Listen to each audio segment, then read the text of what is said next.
প্রিয় শ্রোতা বন্ধুরা, একদম নিশ্চিতভাবে বসিরহাট লোকসভা থেকে বিজেপি জয়লাভ করছে। রেখা পাত্র এমপি হয়ে দিল্লি যাচ্ছেন। হাজী নুরুল ইসলাম, দেগঙ্গার দাঙ্গায় অভিযুক্ত হাজী নুরুল ইসলামকে হারিয়ে সনাতনী হিন্দু মহিলা রেখা পাত্র দিল্লি যাচ্ছেন এমপি হয়ে বসিরহাট থেকে। যেভাবে সবাই দেখেছেন যে বিজেপি কর্মীর মাথা ফাটিয়ে দিচ্ছে দুষ্কৃতীরা, তারা অন ক্যামেরা বলেছেন যে মুসলিম দুষ্কৃতীরা, বহিরাগত দুষ্কৃতীরা। তারপরেও সেই বিজেপি কর্মীর মা বলছেন আমার ছেলে ভোট দেবেই। মাথা ফাটা অবস্থাতেই সে মা ছেলেকে নিয়ে গেছে ভোট দিতে। গ্রামের লোক মিছিল, হিন্দুরা মিছিল করে গেছে ভোট দিতে। যে অভূতপূর্ব মানসিক বল আর উন্মাদনা নিয়ে হিন্দুরা সেখানে লড়াই করছেন, ভোট কেন্দ্রে যাচ্ছেন। একদম নিশ্চিত রেখা পাত্রের বিজয় অবশ্যম্ভাবী। অনেকে আপনারা জিজ্ঞেস করতে পারেন এটা কি ধরনের কথা হচ্ছে। গত লোকসভা নির্বাচনে সেখান থেকে নুসরত মানে তৃণমূলের প্রার্থী 3.5 লক্ষ ভোটের ব্যবধানে জিতেছে। আর 5 বছর আস্তে আস্তে 3.5 লক্ষ ভোটের ব্যবধান মেকআপ হয়ে গেল। এটা কি ম্যাজিক নাকি? আদৌ হয় নাকি?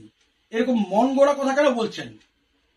বন্ধুগণ, এইরকম বহু উদাহরণ আছে যেখানে 5 বছর আগে পাওয়া 3.5 লক্ষ ভোটের ব্যবধানকে পরাজিত করে অন্য দলের প্রার্থী জয়লাভ করেছে। আপনাদের সুবিধার জন্য বন্ধুগণ একদম সহজ একটা উদাহরণ দিচ্ছি। পশ্চিম বাংলা ঝাড়গ্রাম লোকসভা কেন্দ্র। ঝাড়গ্রাম লোকসভাতে 2009 সালে সেখানে সিপিআইএম প্রার্থী জয়লাভ করেছিল প্রায় 3 লক্ষ ভোটে। বিশাল ব্যবধান, 3 লক্ষ ভোট। আর 5 বছর যেতে না যেতে 2014 সালে সেখানে তৃণমূল কংগ্রেস জয়লাভ করলো প্রায় 3.5 লক্ষ ভোটে। ভাবুন, 2009 সিপিআইএম এর 3 লক্ষ ভোটের লিডকে মেকআপ করে দিয়ে উল্টে 3.5 লক্ষ ভোটে তৃণমূল কংগ্রেস জয়লাভ করলো। আবার 2019 সালে, তার ঠিক 5 বছর পরে, বিজেপির প্রার্থী ওই 3.5 লক্ষ তৃণমূল কংগ্রেসের ভোটকে মেকআপ করে দিয়ে অনায়াসে জিতে গেলেন। আবার শুনে নিন, 2009 তৃণমূল কংগ্রেস হেরেছে, সিপিআইএম জিতেছে 3 লক্ষ ভোটে। 2014-তে তৃণমূল কংগ্রেস সিপিআইএম কে হারালো 3.5 লক্ষ ভোটে। আবার 2019 সালে 3.5 লক্ষ ভোট মেকআপ করে দিয়ে বিজেপি সেখানে জিতে গেল। বসিরহাটে সন্দেশখালীকে কেন্দ্র করে যে ঘটনা ঘটেছে, যে সত্য সামনে এসছে, তাতে এটা আদৌ অস্বাভাবিক নয়, বরঞ্চ অনেক স্বাভাবিক। ওখানকার যে 4টি বিধানসভা কেন্দ্র আছে মুসলিম অধ্যুষিত, হারোয়া, মিনাখা, বাদুরিয়া, বসিরহাট উত্তর, তাতে প্রথম কথা আইএসএফ বেশ খানিকটা ভোট পাবে, বাম কংগ্রেস জোট কিছুটা ভোট পাবে, এবং সেখানকার হিন্দু ভোট আগে যে এবার টিএমসি পেয়েছিল সেটা তৃণমূল কংগ্রেস এবার পাবে না, বিজেপি পাবে। মানে তৃণমূল কংগ্রেস থেকে 10টা ভোট বিজেপিতে চলে আসা মানে 10-10-20 বিজেপির পক্ষে যোগ হয়ে যাচ্ছে। আর হিন্দু অধ্যুষিত বসিরহাট দক্ষিণ, হিঙ্গলগঞ্জ, সন্দেশখালীর কথা ছেড়ে দিলাম। সন্দেশখালী, হিঙ্গলগঞ্জ, বসিরহাট দক্ষিণে বিজেপি হিন্দু ভোট প্রায় একচেটিয়া পাবে। কিন্তু মিনাকা, হারোয়া, উত্তর বসিরহাটে তৃণমূল কংগ্রেস মুসলিম ভোট একচেটিয়া পাবে না। মুসলিম ভোট ভাগ করার অনেকগুলো দল সেখানে রয়ে গেছে।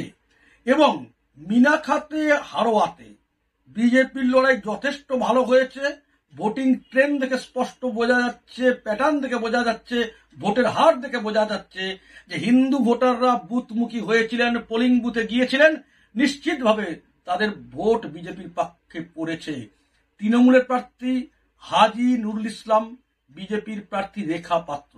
হিন্দু ভোটারদের কাছে চয়েস একদম স্পষ্ট ছিল, অন্য কোনো বিকল্প কোনো চয়েস ছিল না। সরাসরি ভোট রেখা পাত্রের পক্ষে।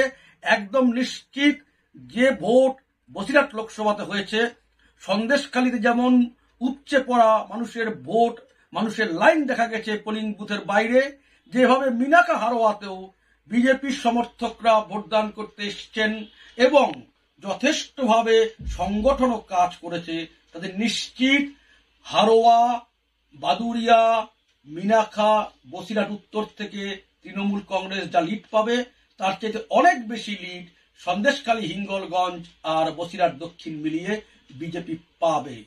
বেশ ভালো ব্যবধানেই রেখা পাত্র জয়লাভ করে লোকসভায় যাবেন, এটা নিশ্চিত। এটাই আমার বক্তব্য। ভারত মাতার জয়।